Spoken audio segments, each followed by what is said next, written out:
After weeks and months of speculation, theories, all that good stuff, we finally have Spider-Man No Way Home. It just came out in theaters this past weekend, and it is time for a spoiler-filled review. I said, forget the non-spoiler. I didn't see it early, so there was really no point of posting a non-spoiler video. So let's just dive in to Spider-Man No Way Home. As always, my name is TJ McFly. Do not forget, subscribe to the channel, like this video, join the TJ McFly Movie Club on Discord. It's free to join if you have Discord. The link is in the description below. It's a great place to talk movies 24/7, make new friends from all around the world. And I can tell you right now, we were all talking about Spider-Man No Way Home this past weekend. At the time of this recording, I've seen it twice. I'm probably going to see it a few more times. So spoiler alert, your boy loved it. The movie picks up right where we left off at the end of Far From Home. We get MJ, we get Peter. They just found out that Mysterio put it on blast to the rest of the world that Peter Parker is Spider-Man. We knew that was going to happen though, because in all the trailers, you see them at the top of the bridge, all the helicopters, which actually, that was a pretty funny scene because, they were swinging to escape the people. They go on top of the bridge. Peter's calling Ned because he's like freaking out. He's like, dude. And he turns around and MJ is just standing there kind of like balancing because, who wouldn't be scared standing on top of the bridge with no type of harness? So she's just like, dude. I really appreciate that in this Tom Holland trilogy, MJ is actually scared when they're swinging or when she's on top of like tall structures, because that shit ain't normal. Any other person would be freaking out. I would be scared as hell. So it's nice and clever that they added that. So that's pretty much the plot of the movie. It's Peter, it's his family, it's his friends, and they're trying to deal with the world knowing that they're affiliated with Spider-Man. And it also doesn't help that Mysterio, tried to make it seem like Spider-Man was a villain. You got J. Jonah Jameson calling him a menace. So it for sure does not help to be friends with Spider-Man. The first real big cameo in this movie was leaked a few weeks ago, and that is Charlie Cox as Matt Murdock.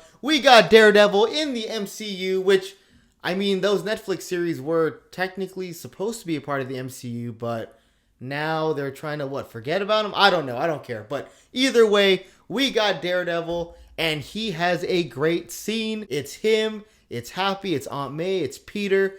And, he's pretty much giving them legal advice because, everyone thinks Spider-Man is a criminal. And there's a great scene of someone throwing a brick through the apartment window. Matt Murdock's back is turned, catches it like a real one without looking.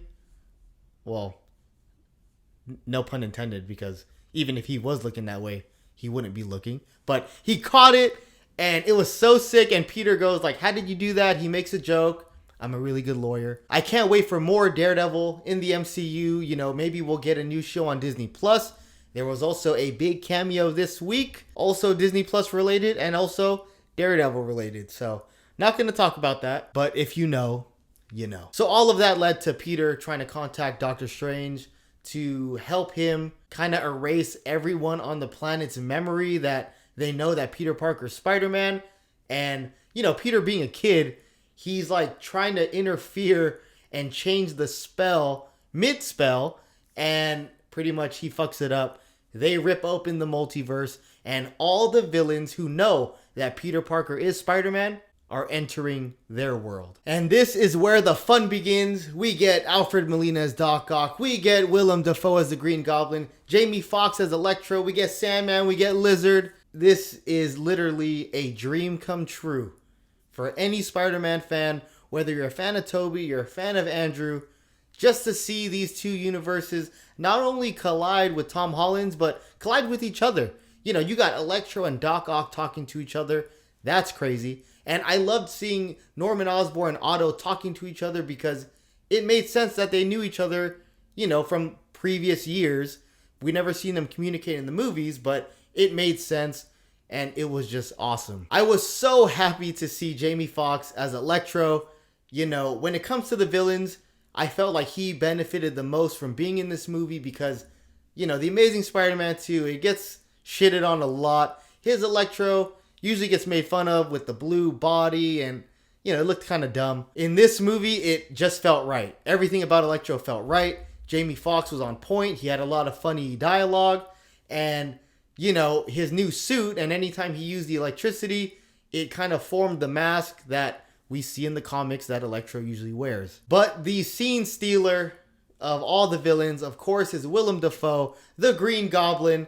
And, I was 11 when the first Spider-Man came out. So I was a fan. I liked the costume. I know a lot of the OG fans did not like the Green Goblin suit. They said it looks kind of like a Power Rangers villain, which now that I'm older, I totally understand. I get it, but I don't care. It's nostalgic to me, and it actually makes sense that he would break the mask in the movie because, one, it's symbolic to the fans not liking it before, and two, with an actor of Willem Dafoe's caliber, especially with Willem Dafoe, his facial expressions are so fantastic that it made the Green Goblin darker, scarier, more of a menace in this movie than in 2002, which is crazy when you think about it. Imagine an actor 20 years, from when they last played the role, doing an even better job. Like, it's fucking unbelievable. So Peter brings them to Happy Hogan's apartment, and, he's trying to fix them all, their powers that's kind of like fucking up their mentals. He's trying to help them out that way. He succeeds with Doc Ock, which it makes sense that he's the first one to get fixed because, he actually died, a good guy or a hero, whatever you want to say. And of course, the one who messes it all up is the Green Goblin.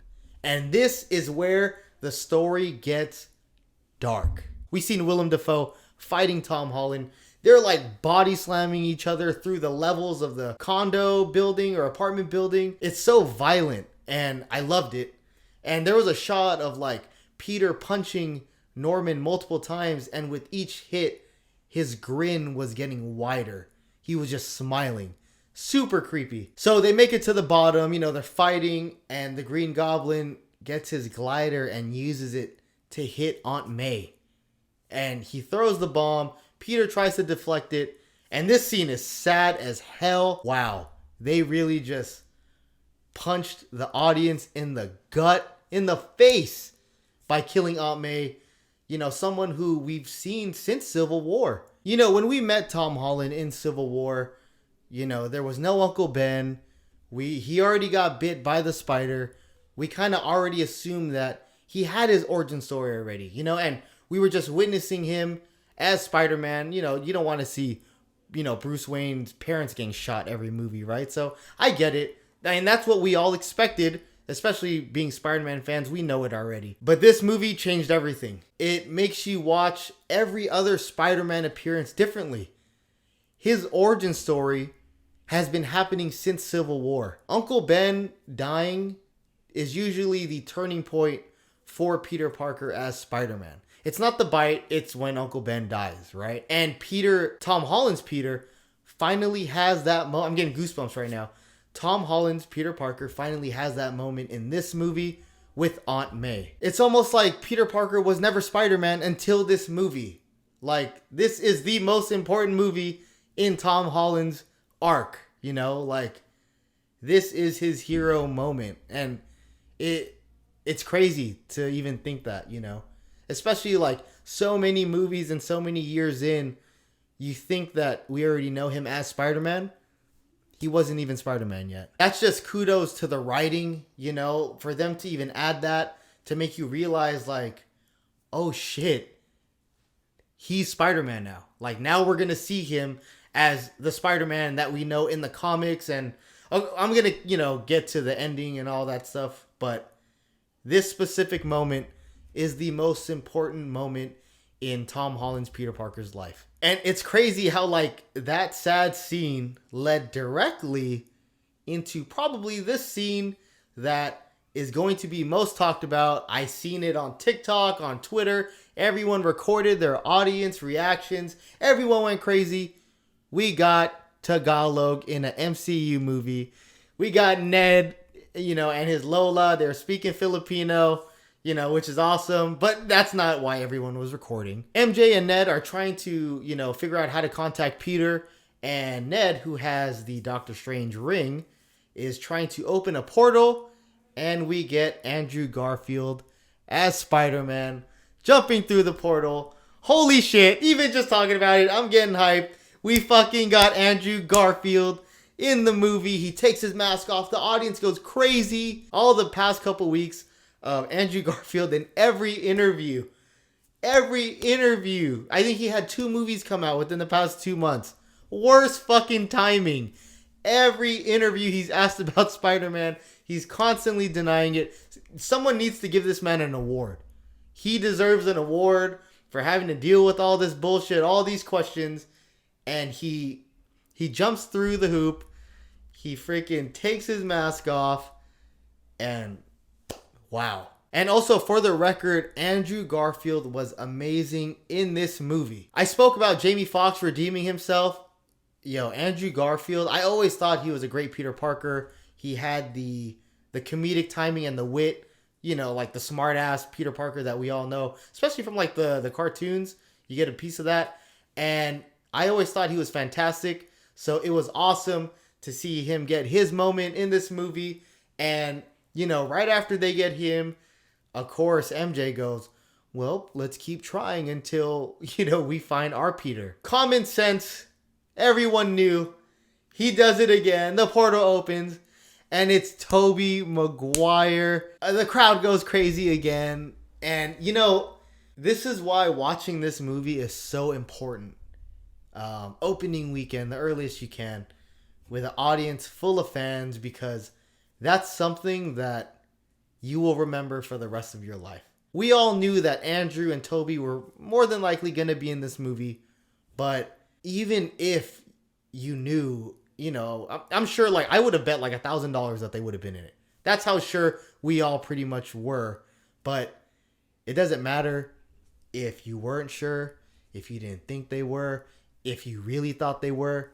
To see them on screen together was just, damn, that's 20 years in the making. You know what I mean? That can't be replicated. I haven't seen an audience cheer that loud since Endgame, which this was even louder than Endgame. This shit was bananas. So they go find Peter, to try to console him because he just lost Aunt May. It's the worst moment in his life. And the other 2 Peters are pretty much telling him, they've been through the same thing. Toby's Peter lost Uncle Ben. Damn, Andrew's Peter lost Uncle Ben and Gwen.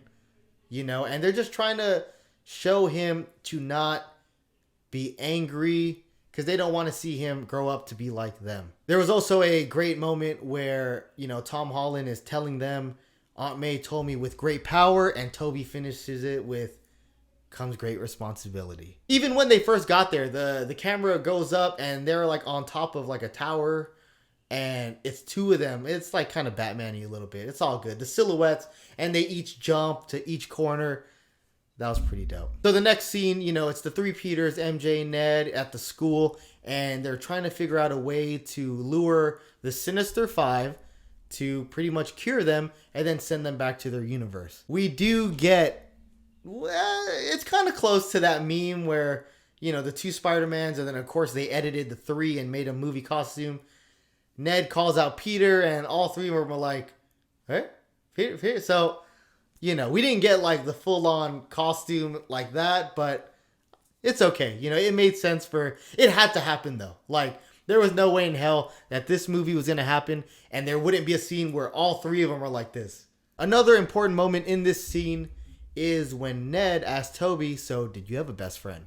Obviously, he's describing what happened with him and Harry Osborn, James Franco, and Ned promises Tom Holland, I promise that I'm never going to turn into a villain and try to fight you. For all you comic book fans, you know that there is a Ned Leeds who turns into the Hobgoblin.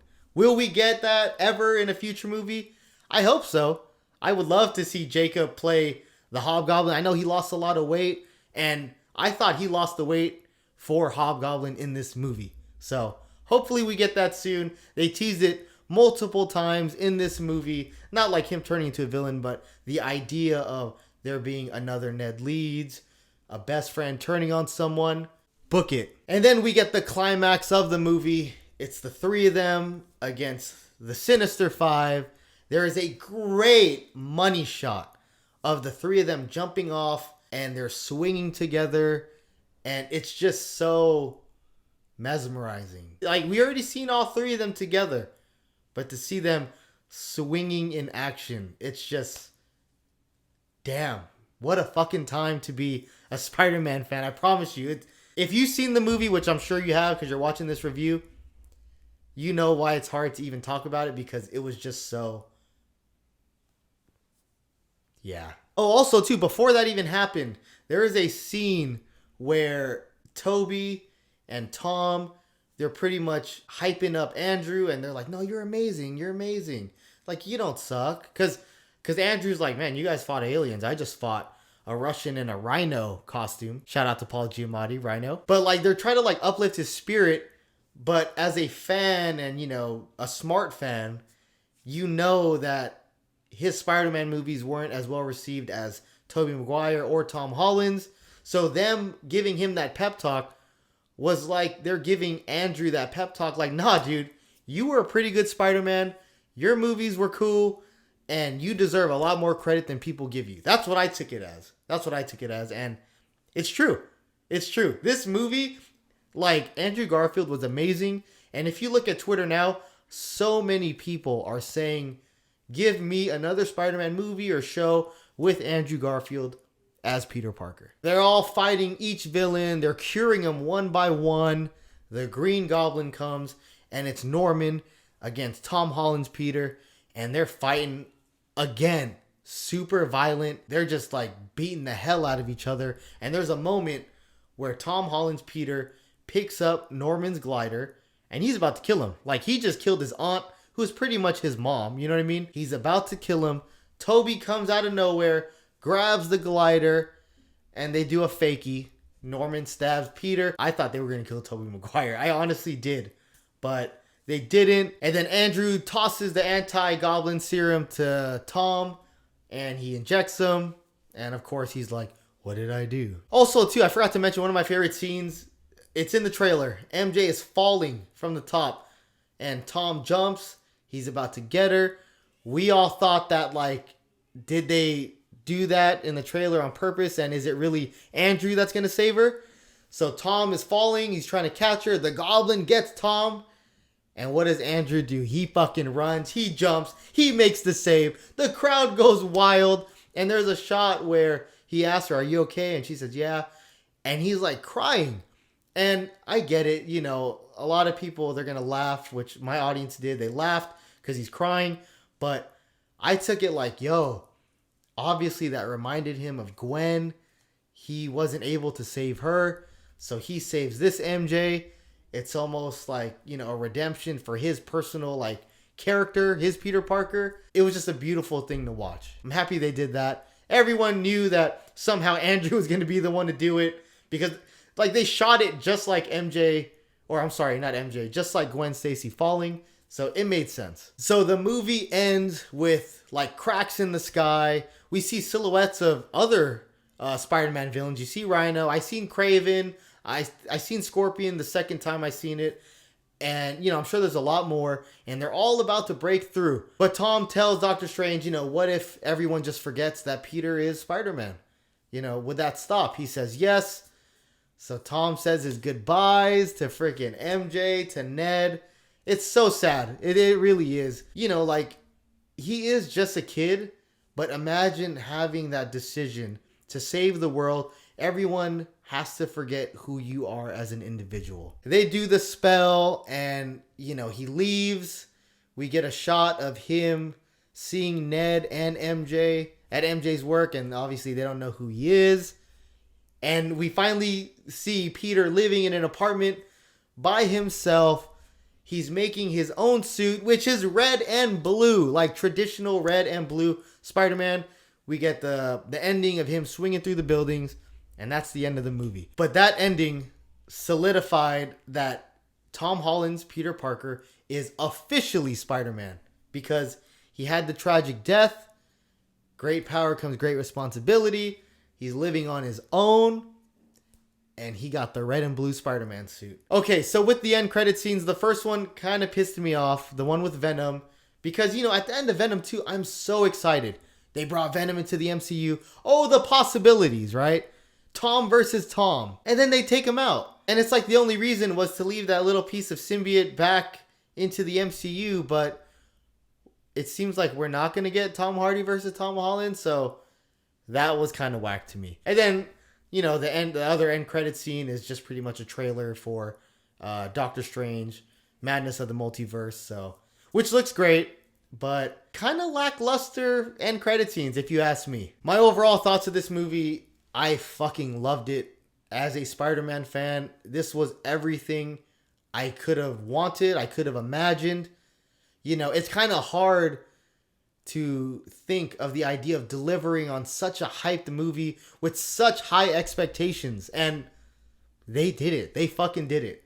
And I'm so happy that I got to watch it in the theater, you know, with a bunch of people, and it was just awesome. Also, too, the way they ended it was almost like you could easily write him out of the MCU right now if there's no deal done between Disney and Sony. I know they said they're working together to try to figure out like the future of Spider-Man, but just in case, if something doesn't go down, they can easily write him out because everyone doesn't know who he is anymore. The movie was definitely darker than I thought it was going to be. So much emotion. You know, you almost feel every single emotion in this movie. And like I said, it was such an amazing feeling to see the journey of Spider-Man from Civil War till right now. I'm like speechless. If I have to give Spider-Man No Way Home a score out of 10, I am going 10 out of 10. I'm going 10 out of 10. I can't remember what else I gave a 10 out of 10 this year. I don't think I did anything. So, spoiler alert, this is probably going to be the #1 movie on my 2021 list. We still got The Matrix coming out, but Spider-Man No Way Home is amazing. Also, too, you know, I know a lot of people will probably ask, should I watch the Tobey Maguire movies and the Andrew Garfield movies? Yeah, you should. That way, when, you know, Tobey Maguire, Andrew Garfield, when they're talking, like, you understand their backstory, you understand how they're feeling in that specific moment, it'll just add a lot more weight to your viewing of No Way Home. So that does it for my review for Spider-Man No Way Home. This is a long one. It is. We went over everything, but definitely, you know, comment down below if you liked the movie. You know, subscribe to the channel, like this video, join the movie club where we are constantly talking about No Way Home. Link is in the description below. And as always, thank you, and I'll catch you next time.